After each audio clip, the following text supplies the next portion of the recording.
बिस्मिल्लाहिर्रहमानिर्रहीम। अस्सलाम वालेकुम। आज मैं आपके लिए पंजाबी मटन ग्रेवी की रेसिपी लेकर आई हूँ। बिल्कुल ढाबा स्टाइल है, ज़रूर ट्राई करिएगा। और अभी आपको मैंने बटर नान की रेसिपी सिखाई है, उसके साथ ट्राई करें, बहुत मज़ा दोबाला हो जाएगा। रेसिपी पसंद आती है तो मेरे चैनल को सब्सक्राइब ज़रूर करिएगा और बराबर में दी गई बेल को क्लिक कीजिएगा ताकि मेरी रेसिपी आपके पास सबसे पहले आ जाएगी। अब यहाँ पर मैंने लिया है बकरे का गोश्त 800 ग्राम और इसको मैंने धो के वॉश करके इसको ड्रेन कर लिया। पानी बिल्कुल नहीं होना चाहिए इसमें। उसके बाद इसमें जाएगा हल्दी पाउडर 1/3 टीस्पून, लाल मिर्चों का पाउडर जाएगा 2 टीस्पून और नमक जाएगा इसमें 1 टीस्पून। अब यहाँ पर नमक और मिर्च आप अपने जायके के हिसाब से भी डाल सकते हैं। अगर आपको मिर्चें ज़्यादा लगती हैं तो आप इसमें कम कर दें, 1 टीस्पून डाल लें, वरना 1.5 टीस्पून भी डाल सकते हैं। अपनी मर्ज़ी के हिसाब से आप नमक और मिर्च डालिएगा। दही लिया है मैंने 170 ग्राम, 170 ग्राम दही जाएगा। दही को भी अच्छे से फेंट के ही डालेंगे। अब इन सब चीज़ों को हमने अच्छे से मिक्स करना है। बहुत अच्छी तरह मिक्स करने के बाद हम इसको 1 घंटे के लिए फ्रिज में रख देंगे। अगर आपके पास टाइम है तो आप 2-3 घंटे रखें, और अगर आपने एक दिन पहले आपको पता है कि आपको बनाना है तो आप रात में भी कर सकते हैं इसको। तो जितना देर ये मैरिनेट होगा उतना अच्छा टेस्ट आएगा। अब एक पतीली में हमने 2 टेबल स्पून ऑयल लिया। ऑयल अच्छा गर्म हो जाए तो उसमें दालचीनी जाएगी 3 अदद, छोटी छोटी सी स्टिक्स हैं, आप देख सकते हैं। काली मिर्चें जाएंगी 10 अदद,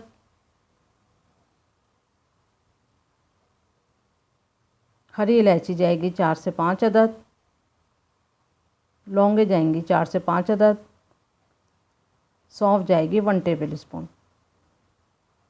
तो बहुत अच्छी खुशबू आती है सौंफ से, तो सौंफ भी ज़रूर डालिएगा और इस रेसिपी को ज़रूर ट्राई करिएगा। बहुत अच्छी सी डिश है ये। अब इसको हम 1 मिनट तक यहाँ पर फ्राई करेंगे मीडियम आंच पे।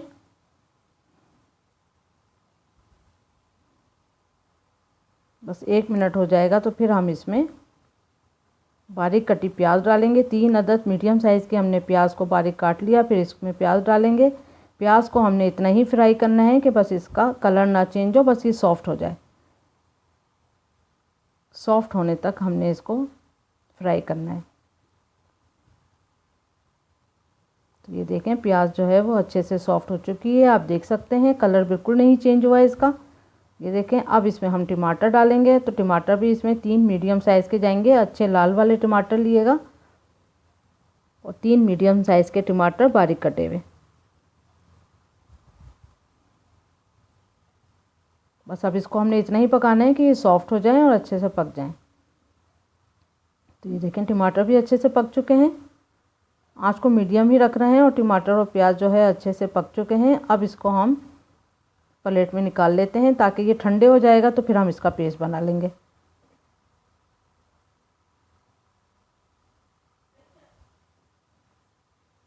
तो बस इसमें निकाल लेते हैं हम प्याज को और टमाटर को और इसको अच्छे से हम फैला देंगे। निकालें और फैलाते जाएं तो ताकि ये जल्दी से ठंडा हो जाए।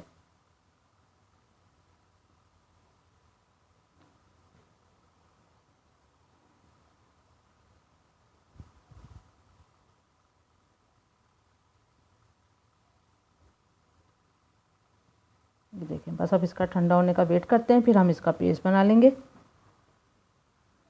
अब एक कुकर में हमने प्रेशर कुकर में 1/3 कप के बराबर हमने ऑयल लिया और ऑयल थोड़ा गर्म हो जाए फिर इसमें हमने लहसुन अदरक का पेस्ट डाला है 2 टेबल स्पून। ये फ्रेश डालिएगा लहसुन अदरक का पेस्ट, और इसको इतना फ्राई करेंगे कि ऑयल सेपरेट हो जाए। तो ये देखें ऑयल सेपरेट हो चुका है, हल्का सा गुलाबी भी हो गया है लहसुन अदरक। अब ये देखें ये टमाटर और प्याज का हमने पेस्ट बना लिया था, तो हम इसको निकाल लेते हैं। अब इसको हमने फ्राई नहीं करना है, बस मिक्स कर रहे हैं हल्के से। तो टमाटर और प्याज के पेस्ट को हमने फ्राई नहीं, बस इसको मिक्स करा है। उसके बाद हम इसमें गोश्त डाल देंगे।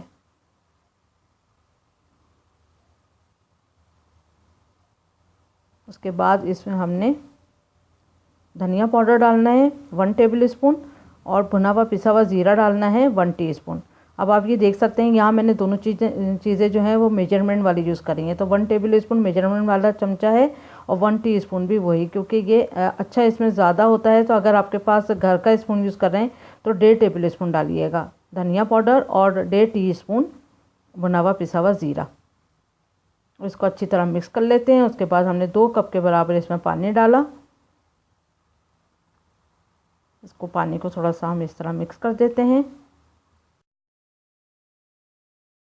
अब इसका हम ढक्कन लगा देंगे और हम इसको 5 से 6 विज़ल तक पकाएंगे। अगर आप देख लेगा आपका गोश्त और कितनी देर में गलेगा, लेकिन यहाँ 6 विज़ल्स में अच्छा जो है वो गोश्त गल जाएगा। तो हमें बहुत अच्छा गला हुआ गोश्त चाहिए। उसके बाद जब ये कुक हो जाएगा तो हमने इसको ढक्कन नहीं खोलना है जब तक इसका प्रेशर नहीं ख़त्म हो जाए। इसका प्रेशर ख़त्म होते फिर हमने इसका ढक्कन हटाया तो आप देख सकते हैं कि अच्छा तीर आ चुका है, गोश्त भी गल चुका है। बस इतनी देर में गोश्त गल ही जाता है।